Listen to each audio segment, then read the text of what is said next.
এই পোৰ্টেলটো আমি আনুষ্ঠানিকভাৱে মুকলি কৰি দিম। ইয়াৰ পিছত মোক সততে সোধা প্ৰশ্নটো হৈছে যে মুখ্যমন্ত্ৰীৰ আত্মনিৰ্ভৰ অসম অভিযানৰ দ্বিতীয় পৰ্যায়ৰ আবেদনৰ প্ৰক্ৰিয়া কেতিয়া আৰম্ভ হ'ব? শ্ৰদ্ধা যুৱক যুৱতী বন্ধু বান্ধৱীসকল, মুখ্যমন্ত্ৰীৰ আত্মনিৰ্ভৰ অসম আঁচনিৰ জৰিয়তে আমি যুৱক যুৱতীসকলক ব্যৱসায় কৰিবৰ বাবে উদ্যোগ কৰিবৰ বাবে 2 লাখ টকা আগবঢ়াওঁ আৰু যিসকলে MBBS ইঞ্জিনিয়াৰিং পাছ কৰিছে তেওঁলোকক আমি 5 লাখ টকা আগবঢ়াওঁ।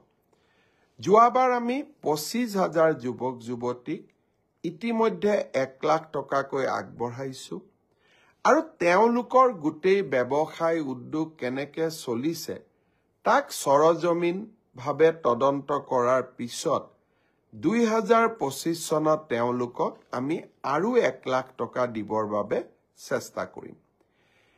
এতিয়া হৈছে নতুনকৈ আবেদন কৰা।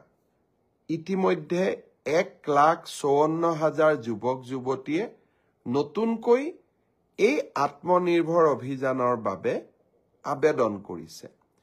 এই বছৰ আমি 75,000 যুৱকক 1 লাখ টকা প্ৰথম কিস্তিত, দ্বিতীয় কিস্তিত 1 লাখ টকাকৈ আগবঢ়াম। ইতিমধ্যে যি 1,54,000 যুৱক যুৱতীয়ে পঞ্জীয়ন সমাপ্ত কৰিলে, এতিয়া তেওঁলোকৰ বাবে আবেদনৰ সময় আৰু তেওঁলোকে অহা 1 জানুৱাৰীৰ পৰা আবেদন কৰাৰ সুবিধা পাব। 1 জানুৱাৰী তাৰিখে আমি এই আবেদনৰ পোৰ্টেলটো মুকলি কৰি দিম।